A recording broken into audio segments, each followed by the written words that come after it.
Students आज इस class में हम सॉल्व करेंगे एग्जाम्पल 3। देखिए कहा है आपसे, ये दिया हुआ है एक्स स्क्वायर माइनस 3 के शून्य ज्ञात कीजिए। शून्य को तथा गुणांकों के बीच के संबंध की सत्यता की जांच करनी है। ठीक है मेरे प्यारे बाबू, शुरू करते हैं अपना क्वेश्चन हम।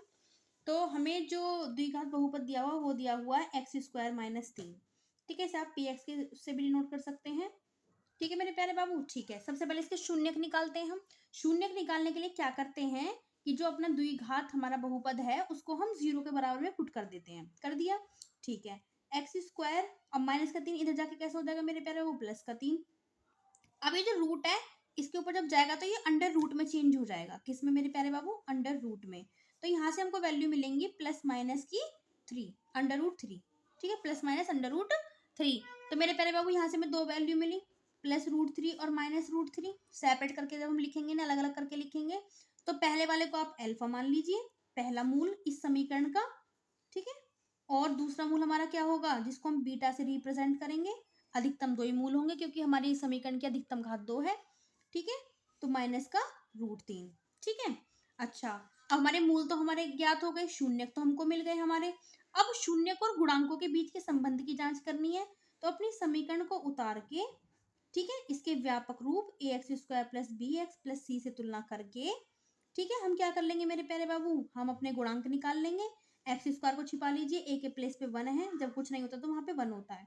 ए इज इक्वल 1।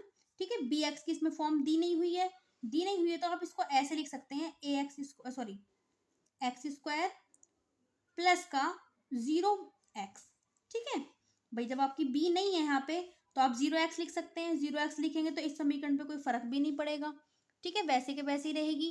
तो मेरे प्यारे बच्चों, तो ऐसा हम अपनी समीकरण को ऐसे फॉर्म हम दे सकते हैं। ठीक है, ये माइनस नहीं है यहाँ पे, एक्स स्क्वायर 0x लिख लिया हमने क्योंकि हमारे पास x की कोई टर्म नहीं थी, और -3 ऐसे का ऐसे ही। तो जब आप इस bx को इससे कंपेयर करेंगे तो b का मान आपको 0 मिल जाएगा और c का मान आपका -3 है ही। ठीक है, ठीक है, गुणांक हमारे ये हो चुके हैं और हमारे मूल जो है वो ये हैं। चलिए, तो इनके बीच संबंध क्या होता है जो हमें दिया था, मैंने आपको अभी भी स्टार्टिंग में बताया, अल्फा प्लस बीटा मूलों का योग होता है -b/a के बराबर। तो दोनों तरफ हम मान रखते हैं, ठीक है, इधर अल्फा बीटा का, इधर ए बी का। तो अल्फा का मान हमारा प्लस रूट 3, ठीक है, प्लस बीटा का मान हमारा माइनस का root 3 is equal minus B का मान कितना था बाबू हमारा 0, ए का मान कितना था मेरे प्यारे बच्चों 1। ठीक है, तो यहाँ पे आपको 0 ही मिलेगा भाई, 1 से डिवाइड आप 0 में करेंगे तो आपको 0 ही मिलेगा। ठीक है, अब रूट 3 प्लस माइनस रूट 3, जब आपके इक्वल नंबर्स होते हैं ना, उनके साइन बिल्कुल अपोजिट होते हैं, तो वो कट के हमें यहाँ पे 0 का 0 नोट करेंगे और जब इनका रिजल्ट आएगा तो यहाँ पे आपको 0 मिलेगा। तो 0 बराबर 0। ठीक है, तो यानी कि आपका पहला जो संबंध है वो सत्यापित हो गया। अब दूसरा वाला ले लेंगे। दूसरा वाला क्या है हमारा, alpha dot beta is equal C upon A. ठीक है मेरे प्यारे बाबू, ठीक है, अल्फा क्या है आपका रूट 3, डॉट का मतलब क्या होता है मल्टीप्लाई, बीटा का मान कितना है आपका माइनस रूट 3। ठीक है, इज इक्वल सी का मान कितना था मेरे प्यारे बच्चों -3, ए का मान था आपका 1। तो मेरे प्यारे बाबू देखो, पहले तो यहाँ पे प्लस है, तो प्लस माइनस ये वाला क्या हुआ माइनस। जब रूट 3 की मल्टीप्लाई आप रूट 3 से करेंगे तो ये बनेगा रूट 3 का स्क्वायर। ठीक है, क्योंकि मल्टीप्लाई में जब कोई नंबर 2 बार लिखा होता है तो उसको हम स्क्वायर की फॉर्म में लिख सकते हैं। अब ये जो स्क्वायर है मेरे प्यारे बच्चों, इस रूट को कैंसिल कर देगा। ठीक है, तो ये मिलेगा आपको यहाँ से -3, और इज इक्वल में साथ में आप 1 का जब डिवाइड लगाएंगे -3 में तो आपको -3 मिलेगा। ठीक है, तो -3 के बराबर में -3 मिल गया हमको। दोनों साइड्स हमारी इक्वल आ चुकी है मेरे प्यारे स्टूडेंट्स।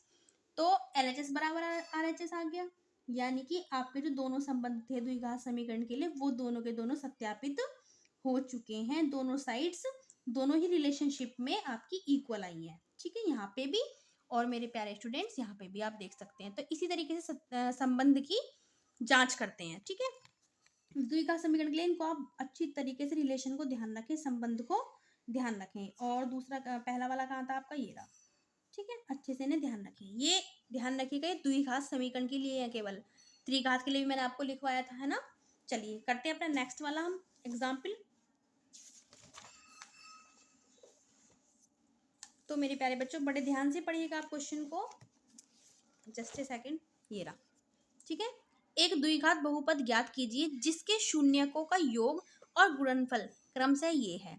ठीक है। अब इस बार आपको शून्यकों का योग और गुणनफल दिया हुआ है, इस बार वो आपसे द्विघात बहुपद पूछ रहा है, तो बहुत अच्छा क्वेश्चन है। शून्यकों का योगफल यानी कि अल्फा प्लस बीटा दे दिया आपको, भाई शून्य हमारे ये है, दोनों का योग, योग का मतलब प्लस, ठीक है। हमको क्या दे दिया, -3, ठीक है। और अल्फा डॉट बीटा दे दिया आपको, यानी कि मूलों का गुणनफल, ठीक है। गुणनफल को आप डॉट से भी रिप्रेजेंट कर सकते हैं, प्रदर्शित कर सकते हैं, तो वो दिया आपको 2, ठीक है मेरे प्यारे बाबू, ठीक है।